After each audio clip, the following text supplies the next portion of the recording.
Hi, this is Dr. Ranj, and I'm really great to be joined today by Nin. We will be discussing autoimmune disease. Nin recently been diagnosed with MS and is a member of the Asian MS Society. And it's really great to have you here, Nin. Thanks for having me. Yeah, it'd be really good to talk about what we want to talk about was kind of autoimmune disease and how nutrition impacts in autoimmune disease. And so, yeah, it'd be great to sort of have a discussion based around that. Yeah, absolutely. Yeah, sounds good. Okay, brilliant. So obviously as we said, you've recently been diagnosed with MS and obviously undergoing sort of treatments and things for that. Um, wanted to know a little bit about where kind of nutrition kind of fit into all of that, and in those kind of early sort of hospital appointments and discussions with specialists and things, how much of an emphasis was there put on sort of diet and lifestyle in all of that? It wasn't really. It was really difficult because I got diagnosed on a Friday. So it was March the 4th, 2022, I got diagnosed. So I've only just come through almost a year and a bit. And I got diagnosed on the Friday and the doctor came over. My husband couldn't be there, so it was a FaceTime with him. And it was, by the way, you've got MS, but you can be discharged. You can leave in an hour. And I was like, oh, okay then. And I think the emphasis at that time was the fact that I was able to leave because I'd been in hospital for a week. So I was just focused on being able to leave hospital. And then it wasn't until, and that's all they said, they didn't give me any guidance, nothing. It was like, here, you've got MS, off you go now. And then it was that evening when we managed to fully process it. And it was my husband. He then was like, right, I'm going to take control of this. We're going to figure out what it is, how it's going to affect you, and what we can do to control it. And then that Saturday, only because of his research, that Saturday, him and my dad went to the local supermarket and did a massive food shop because he'd done all the research the night before as to potentially what foods could cause inflammation, what foods to avoid. And then it was really bizarre. Like, my parents went back to Yorkshire with bagfuls of food because we had to completely change everything in our house, because actually, on the whole, I became dairy-free, gluten-free. I was very much focused on anti-inflammatory foods. So the emphasis from the hospital, they didn't actually give me anything on that day. It was only because my husband then did the research himself to take control that we managed to then figure out what sort of diet I wanted to proceed with. But then my first neurologist appointment with at the hospital, she then left with parting words of, well, you can eat everything, but we suggest that you go to focus on omega-3, you look at fatty fish, you have lots of nuts and vegetables. And she kind of just reeled off staple food items. But in terms of a diet plan and a meal plan, that was very much on our terms, and we created one ourselves. Yeah, well, often, unfortunately, it's what you describe is not uncommon in yeah. And so obviously, it's first of all, obviously, just being left with that diagnosis is absolutely sort of devastating, and not given any information about it is difficult in itself. But amazing, from the sounds of the support you've obviously got at home, and the way kind of the whole family come together to support you with the diet. Yeah, pretty brilliant. I think it was like it's the shock of something, isn't it? Like, the shock of something just gears you up to a whole other level, and just switch something off on in the family. And they were like, right, okay, we need to then be proactive. And it was all it was a reactive sort of response rather than a proactive or preventative. It was more like, this is what it is now, this is what we need to do to make sure it doesn't get any worse. Sure. And that's the sort of approach that they took, and I'd like to think it's made a huge impact on my recovery. Good. Yeah, definitely. Brilliant. And it's a bit of a shame also that the sort of the nutrition element, like you mentioned there, when you saw the neurologist, was almost like a passing comment at the end of your consultation. you know, so were there ever any follow-ups where there's been anyone's come back with any more advice? No, it's really hard. Like I have regular appointments with my MS nurse. So I was diagnosed a nurse as soon as I was I was assigned a nurse as soon as I was diagnosed, and my appointments with her, she's very much like, are you still eating these staple food items? I'm like, yeah. She's like, brilliant, great. And that's it. And nothing else is really delved in anymore. So no one's actually told me how diet can affect an autoimmune disease, and that was going to be my sort of question to you. Yeah, sure, okay. It's a brilliant question, and I think it's one of those, and you probably, you know, feel it yourself until you actually understand, you know, why the two are linked. You don't always understand, and then you don't always put in enough emphasis towards actually making those changes. And also those changes, then also, if you don't understand why you're doing them, they're not sustainable. Because you might start it and you think, actually, why am I doing this? But, you know, so that question is a really, really important question. So I'll try not to go into too much detail, but the important thing about as you know, we can all clearly see that the sort of the prevalence of autoimmune diseases is going up rapidly. And then we look at what's the link between the prevalence of autoimmune disease going up, and the biggest thing is it's the Western diet. And you can kind of draw this correlation, because you can look at areas in the world where, you know, there isn't, you know, where people don't have this Western diet. So we talk about sort of the blue zones across the world where they have, you know, mainly plant-based diets, you know, Mediterranean style diet, all of those sorts of things, and their prevalence of autoimmune disease is very, very low. And then you're looking at, okay, well, why is that happening? And the underlying reason is because the foods that we're eating in the Western diet are highly inflammatory foods. Okay, so your, you know, refined carbohydrates, your saturated and trans fats, your you know, the salt processed foods, these are all highly inflammatory foods. And what that means is that what's happening on the inside, and it actually goes back to, you know, when you know, your parents and always the things you always used to say, like, you know, you are what you eat. It makes a lot of sense, actually, because it has such an impact on what happens to us.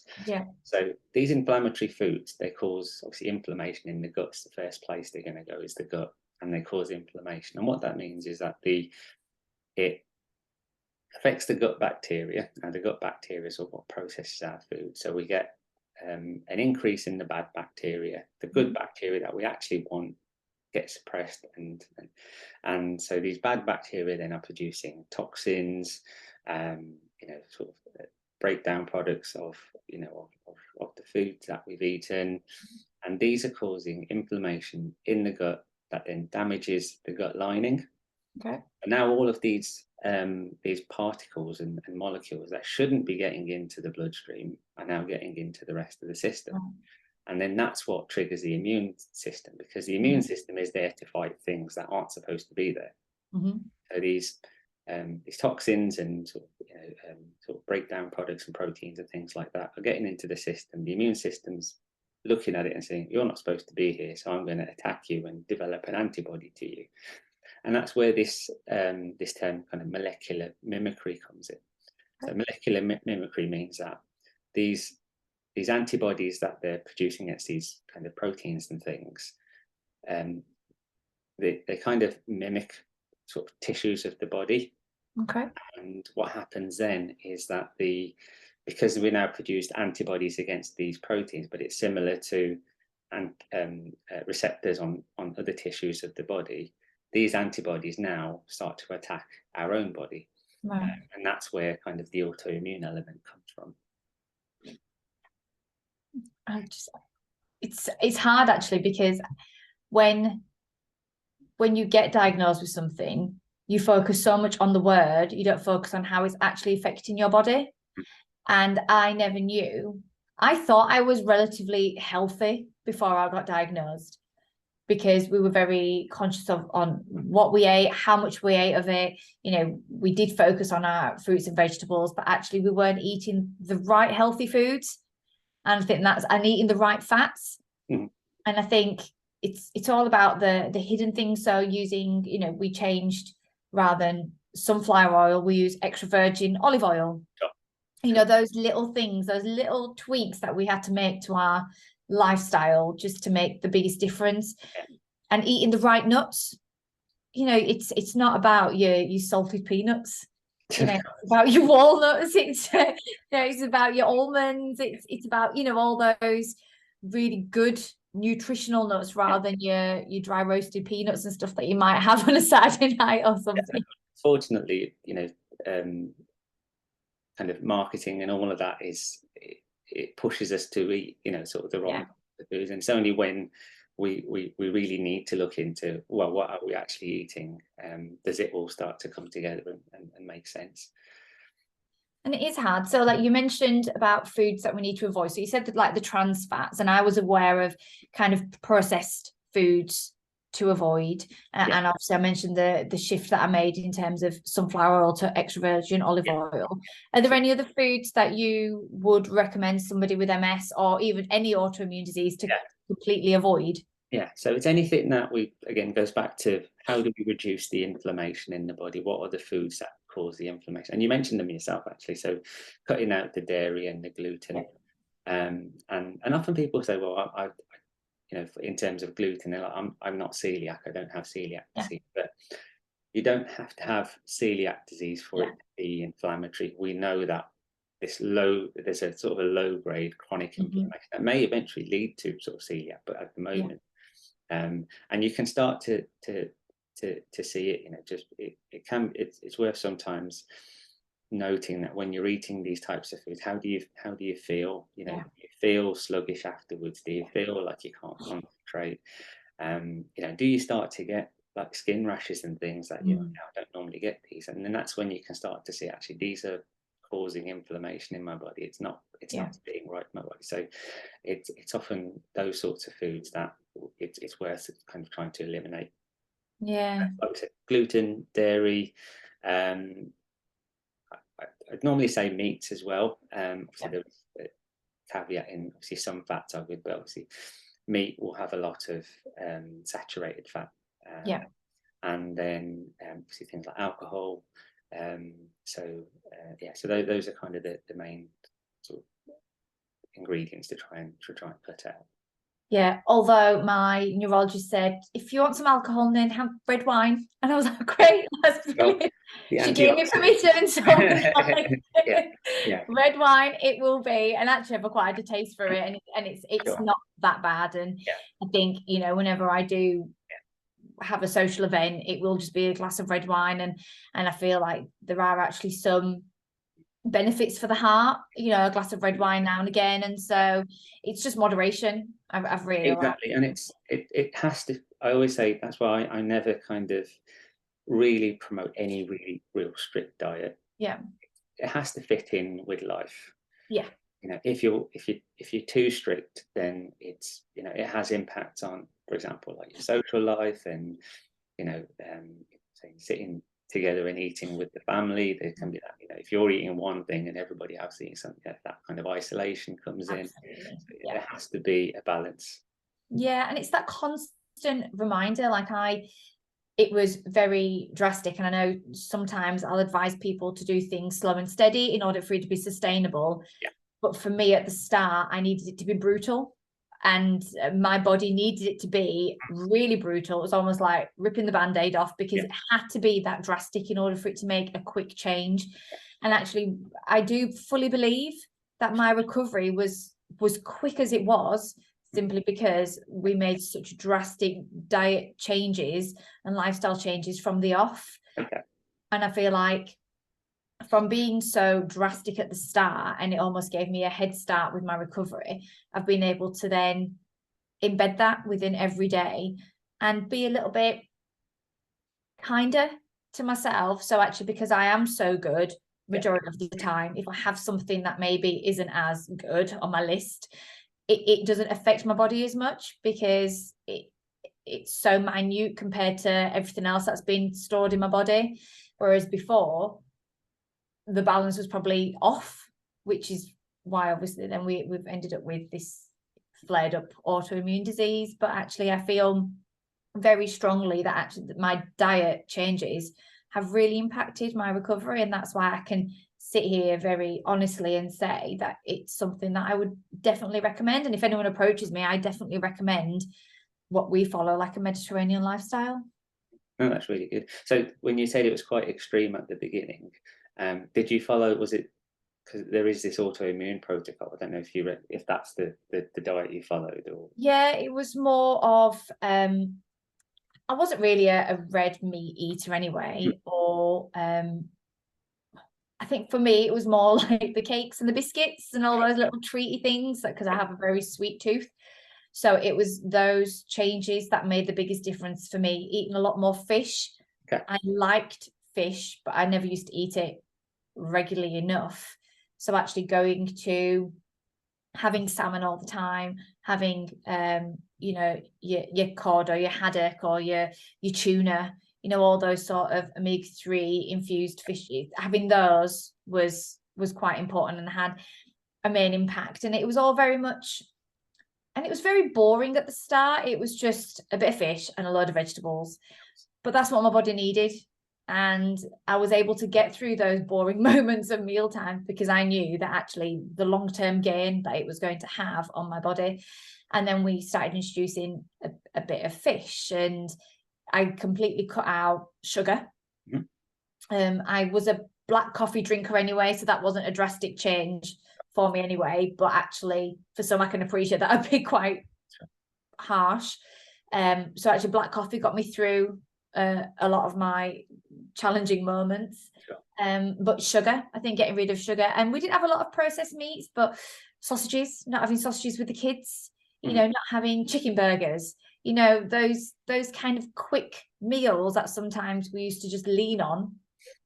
I wasn't leaning on anymore because life took a whole direction and actually forced me to take a lot more time and paid more attention to what I was eating. So it felt very drastic because it was fish and vegetables for a very long time. But it was totally worth it. And did you, what did you notice when you cut it all out? What, you know, all these things, what from a symptom point of view, and how did you feel? Early days, it was really hard to be able to differentiate if the diet was making any difference because I was still in the heart of my relapse. So everything was being affected. You know, I couldn't walk. I was having constant pain from morning till night. I wasn't sleeping. My speech was really affected. And so actually my recovery from my relapse felt very slow, but I feel like it was actually faster than what it potentially could have been, because now I feel like I'm feeling the benefits, because a year on, my speech is only affected some of the time. Okay. Now my walking is only affected probably out of 7 days. I might need to use my walking stick maybe 2 days. Wow. Whereas at the beginning, I couldn't walk, or I was using it nearly every day. And then it just progressively reduced. So actually, I feel, even though it was a slow and steady sort of recovery, I feel like now I'm feeling the benefits of how harsh things were at the start, because I've managed to then sustain it. Yeah, that's brilliant. Yeah, absolutely. So I think that's pain, hit or miss. You know, I still have to avoid certain foods, and I always will have to avoid certain foods because I've learned the hard way that they cause a flare up, or too much of something causes a flare up. Yeah. And it was very instant. So I used to love a peshwari naan when I used to go for an Indian, and coconut flares up my symptoms. Too much dairy can flare up my symptoms. And I do try and incorporate a little bit in now and again, but not to the point where it's known your limits. I've learned how much I can incorporate within my diet and how much I need to just stay away from it. You know, I'll still have soya yogurt for breakfast rather than normal, you know, dairy yogurt.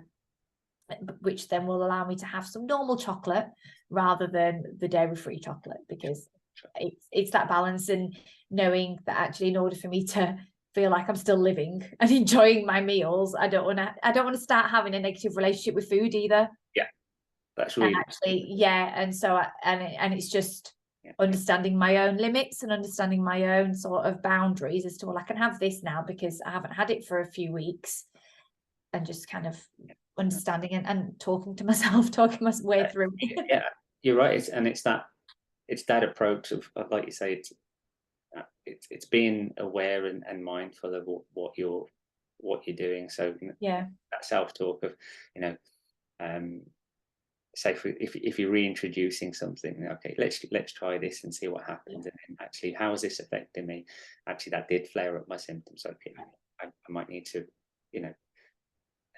leave that out for a little while again, and then maybe try a little bit again later on if I really want to try that again. So it's that constant, kind of working with yourself.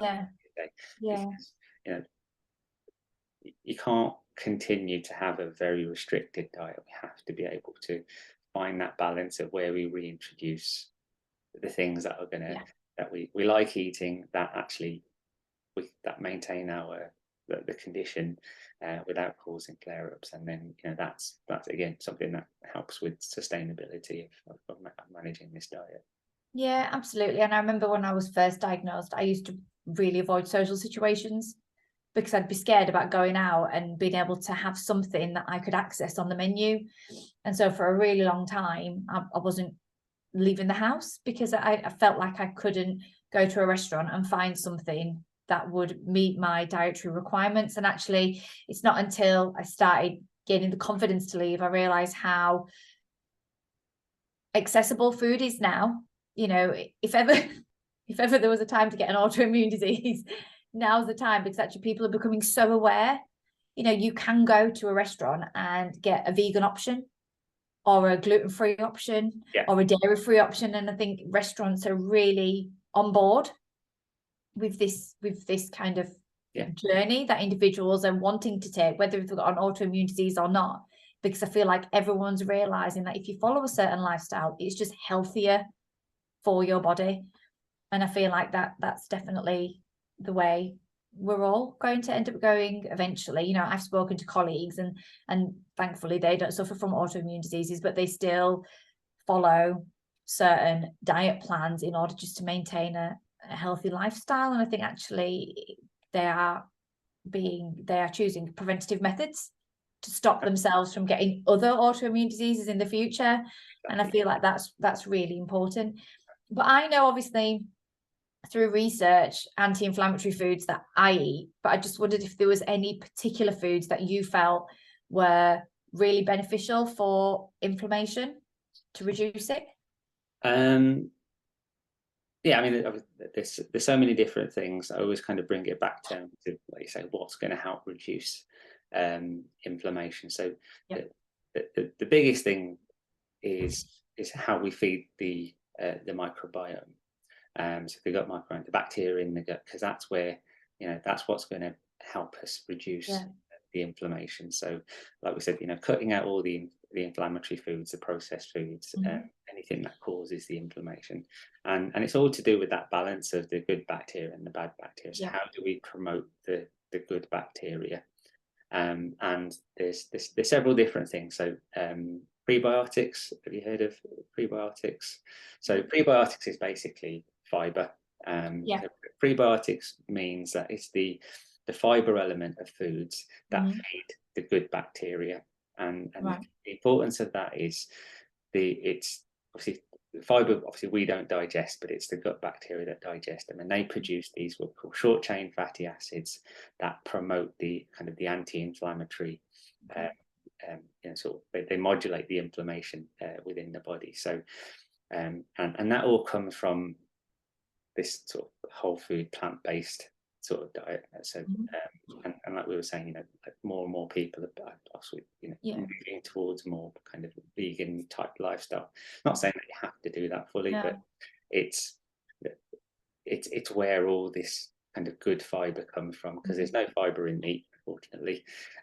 It all comes from it all comes from plant-based diet, and it's the other important thing is having a variety of kind of plant-based foods, and because it's the different types of vegetables and fruits and things like that that have different types of fibers, different types of polyphenols and sort of phytochemicals that the gut bacteria digest and produce different types of preventative short chain fatty acids, which is really important. So it's having a variety of vegetables, a variety of fruits, nuts and seeds, which you talked about earlier, whole grains. So that's all really important to do. The other thing is then probiotics. So we talk about prebiotics, then there's probiotics. Now probiotics are bacteria species which we can put into the body, and that comes from fermented foods. So things like kimchi, sauerkraut, even types of yogurts, depending on whether you can tolerate them or not. So live yogurts and kefir and stuff like that. And what they do, they have specific species of bacteria like lactobacillus and bifidobacterium, which obviously they're the good bacteria which are in the gut, and they can help to support sort of the good bacteria in the gut at doing their job and reducing the sort of the inflammation in the gut lining. And then the other aspects are things like making sure we get enough antioxidants, which again most of the antioxidants come from fruits and berries. It's the pigments in the fruit. So anything that's colourful, so your different coloured vegetables, your different coloured berries, they're all the sort of the antioxidant producing foods. Other things. Another good anti-inflammatory is, and we probably all know about this, is turmeric. And I don't know if that's something that you have in your diet a lot. Yeah, it's something that's added to dishes.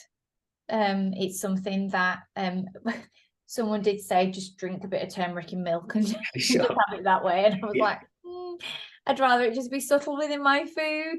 And it is literally personal preference, isn't it? But yeah, it's and ginger and garlic, something that I've become very aware of in terms of making sure there's enough in our dishes in order for it to make a difference.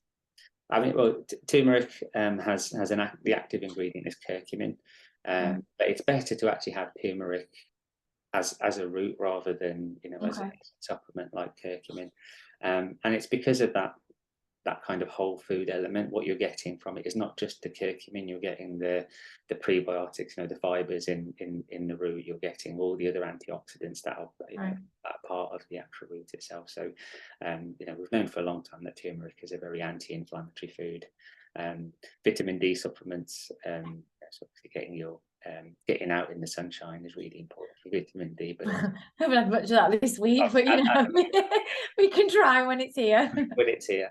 And you also mentioned before the omega-3, so eating the right types of fats, these anti-inflammatory fats, which, like you said, is from your oily fish, but also more importantly is kind of the nuts and the seeds.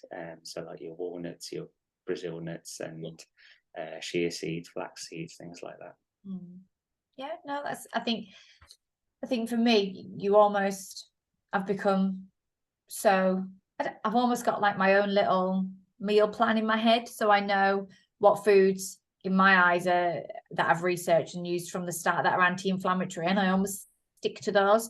But I think what's really important is almost retraining your brain and almost keeping up with the research and trying new things, because I feel like your body can get used to, I'll have berries and a bit of granola and my dairy-free yogurt for breakfast.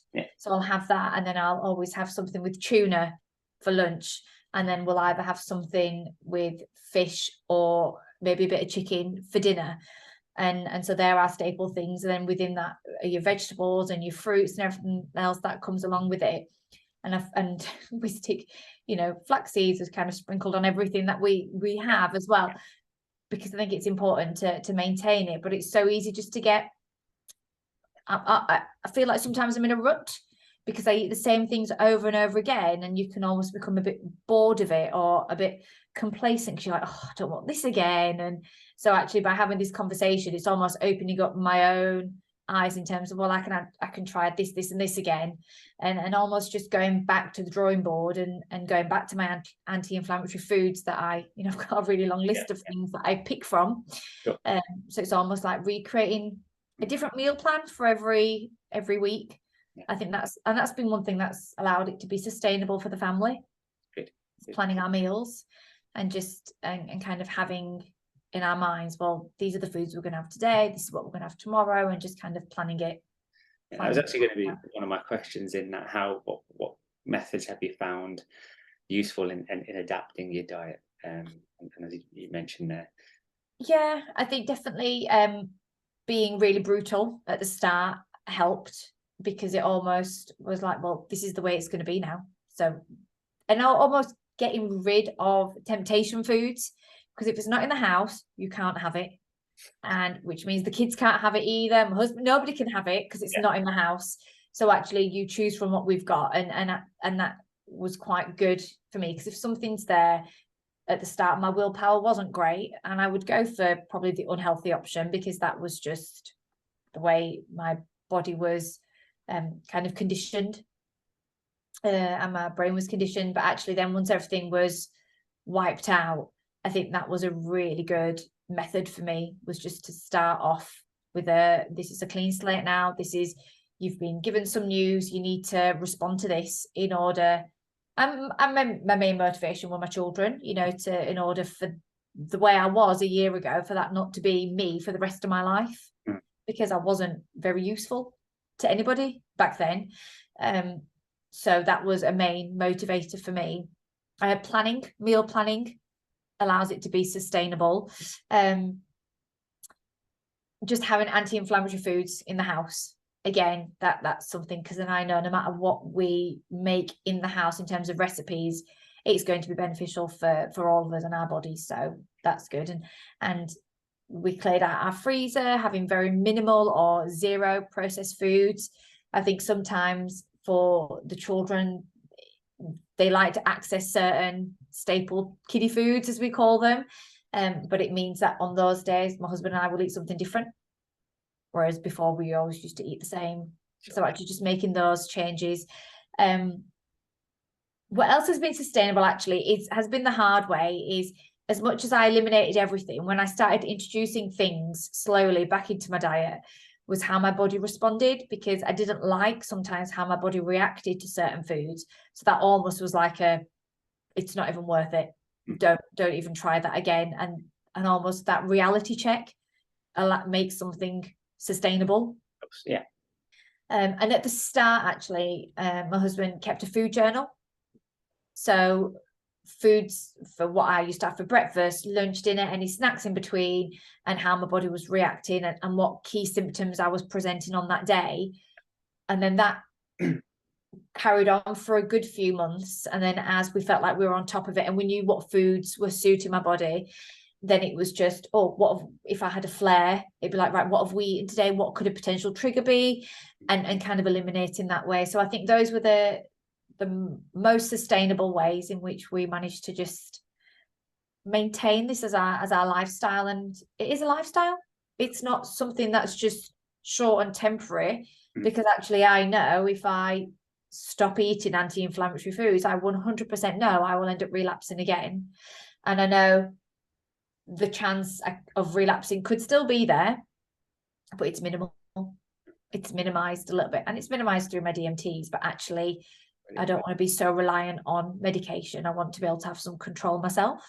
Yeah. And actually, if I'm supporting it through lifestyle, then my therapies that I'm undertaking could only make things better. Absolutely. Yeah. And almost quicken the process, or just allow me to have frequently better days than bad days. And that's a brilliant way to look at it.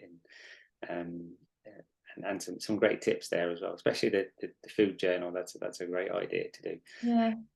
Have you got any other tips for anybody who, you know, who might have an autoimmune condition that you found very useful? For me, it's listening to my body, and allowing yourself to just to have those days where you feel like you can't manage anymore, and to have that little treat, because I think that's really important. I was very conscious of creating a negative relationship with food, because I didn't want to start detesting it, because it was like, well, I have to eat you because I've got an autoimmune disease sort of thing. And so actually by allowing myself to have those treats now and again, allow me to just keep that balance and that positive sort of mindset towards food. Definitely, for any tip would be just to clear out any temptation. I think especially in your early days, if you've just been newly diagnosed and you're just trying to figure it out, it would definitely be do your research, because I know myself, I wasn't in the right frame of mind to do the research myself, and I probably would have given up a year ago and just carried on and not had the willpower. So actually allowing people in your circle to take control is really helpful, because the way my husband was thinking, he was very logical and very sort of proactive. I didn't have that capability. So I had to completely entrust that what he was doing for me and what he was telling me was for my benefit. And I think that's definitely something, is trust the people around you a little bit, just to take control, because we don't always think logically when we're going through so much emotionally and physically. And also, yeah, definitely do your own research, and trial and error, I think, is definitely, you've got to try something before you knock it. You know, I never thought I'd enjoy tuna as much as I do, because you then start becoming very experimental with how are the different ways you can make tuna. Of course. And I think the more you tell yourself the benefits it's doing for your body, I think the more you're willing to do it. That's brilliant. Great advice. They're my top tips. Absolutely.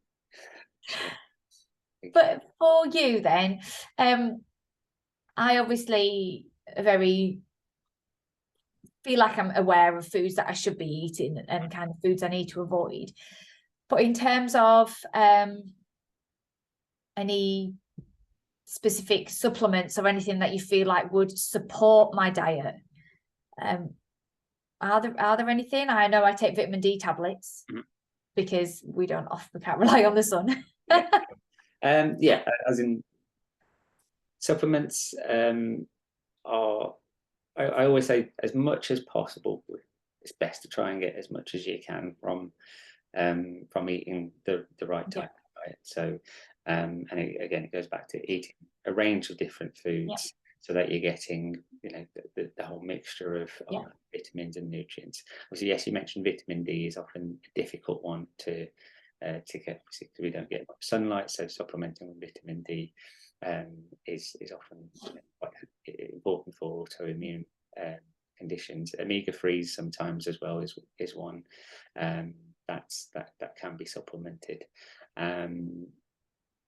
Apart from that, I wouldn't say there's any specific or particular ones. It's making sure that we're, like we said, trying to eat the most sort of anti-inflammatory things. So the most anti-inflammatory vitamins are vitamins A, C, and E, which we call ACE, which again you can supplement those, but you know, it's good to try and get them from the right types of food. So vitamin A comes from anything that's kind of orange or yellow, which is like your apricots and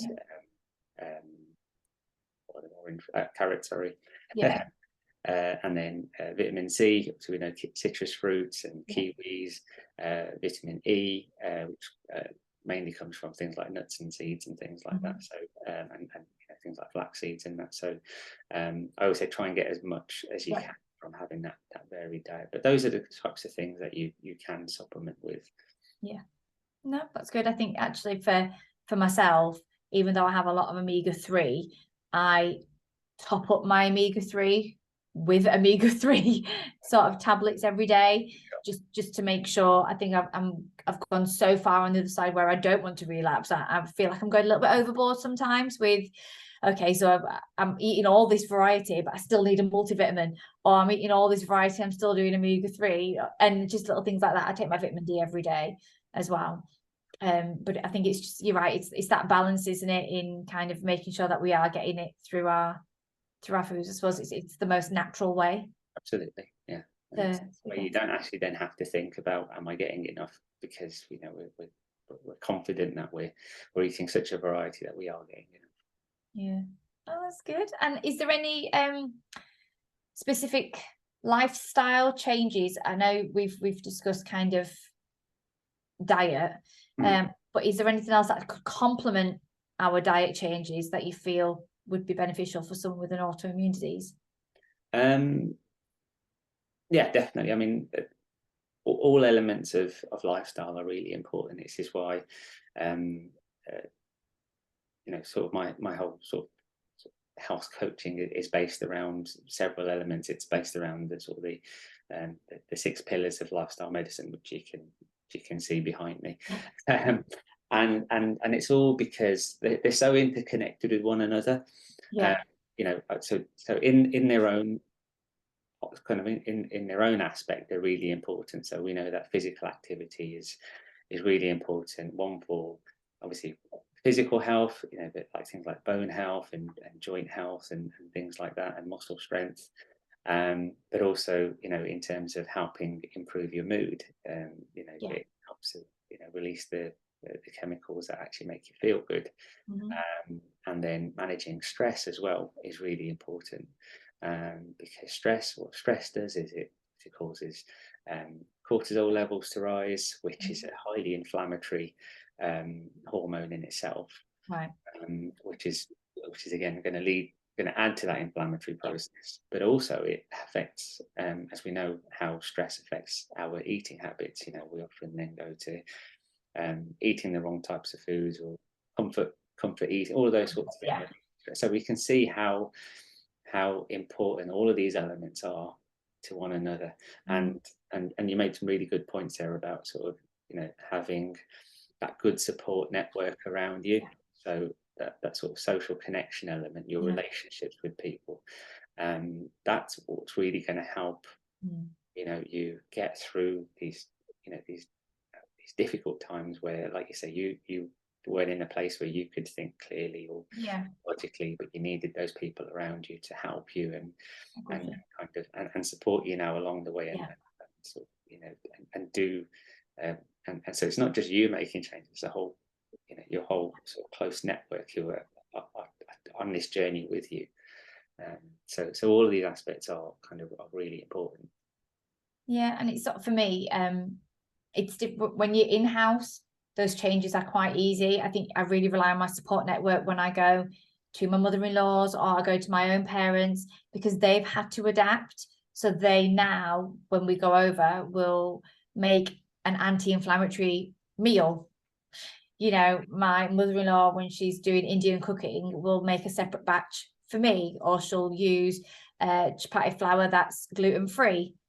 You know, so she's made those changes in order to support my lifestyle, and my parents have as well. And I think that's really important, because as much as at the start I felt like I was being an absolute pain going over, it's a testament for how much they care for me as well, because they want to help. Yeah. And I think that's been really important. But it also means that when I do go to different places, I can access what everyone else is eating. It's just slightly adapted.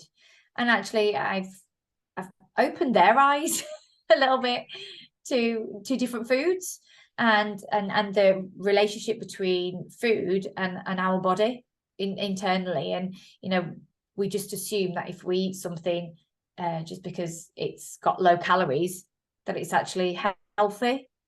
And it doesn't always necessarily mean that. And I've become very accustomed to looking at packaging and make sure everything's green at the front.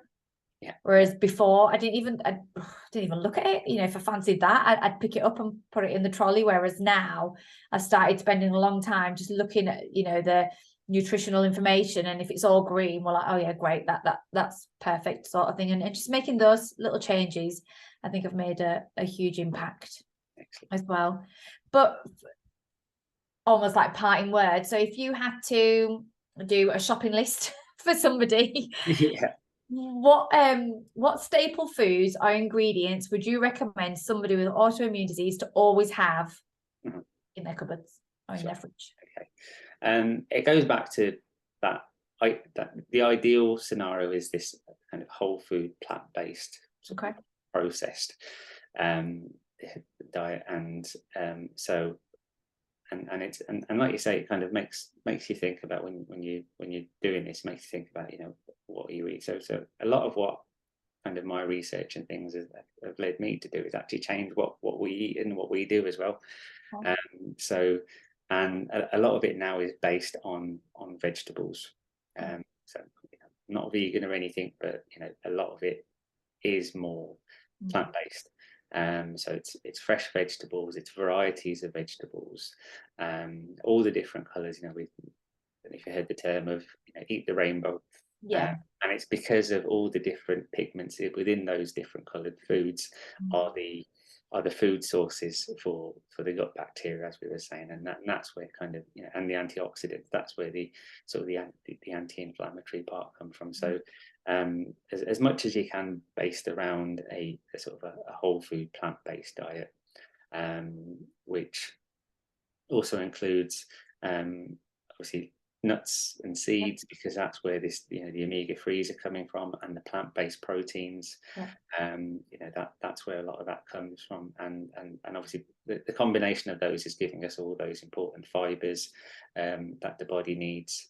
If you're trying to reduce or cut out, obviously, the processed foods and sort of the processed fats, trying to cut down salt as much as possible is important. And having the, you know, the polyunsaturated oils and things is really important as well. So yeah, those are kind of main ingredients, and like you say, having you know, some oily fish and things like that. So it's more of that kind of Mediterranean based sort of style diet, if you're not going to go fully plant based, somewhere in between. Yeah, no, I think that's I feel like I'm doing something right then. So thank you. Absolutely, no, you definitely are. No, thank you for that. I think it's I think you know yourself sometimes if you're doing something right, but I think as humans we like that reassurance that actually what we are doing or what we are following is beneficial. And even though I can feel it internally and people around me can see it visually in terms of my progress, I think when you get some professional advice and some professional guidance, I feel like it just gives you that extra level of comfort and reassurance that actually, keep going, because what you're doing is right for your body. Absolutely. How's the family responded to the changes that you've implemented? Yeah, I think in the same way, like with yourself, I think everybody is kind of responded really well, and we all it's been great, because again, it's that whole kind of experimentation of, you know, let's try this and let's try that. There's obviously certain things that children don't like, but as long as they've tried it, then that's great, and we'll try something else the next time. Oh, absolutely. My girls will look at something like, oh, don't want that, mummy, and I'm like, no, we have a one bite rule. You know, you try it and you see, and then if you don't like it, it's fine, you choose whichever vegetables you like on your plate, but you've got to try that first. And it's very much, and I've got one that's a bit more hesitant than the other, and then she almost like motivates the other one, like, come on then, let's just try it, sort of thing. She's get it over and done with almost. Then they'll let us go, sort of thing. So but yeah, they and I think for myself and my husband, it's preventative for our girls, because we've learned that actually an autoimmune disease can be hereditary and it can be passed down. So it's almost, I've been given this to stop my girls from getting it. And that's it, you know, you're trying to pass on the things that you're learning now to prevent any, you know, these things in the future. Yeah, and making sure that they've got a really healthy relationship with food as well. I think sometimes children, we all do, don't we? We stick to what we like and we stick to what we know because we're going to enjoy it, or it's within our comfort. And trying to build a relationship for them with food has been our main sort of focus as well for this year, because they've had no choice. It's been a shock for everyone. It's been quite brutal for everyone. And so actually we're all going through this journey together, and that's been quite nice. Yeah, brilliant. But no, thank you. Excellent. No, thank you very much. It's been a really good conversation. It's you know, it's really great for you to have shared you know, your experiences and your journey. It's been really fascinating to hear about. Yeah, no, you're welcome. Thanks for having me. Anytime. All right then. Bye.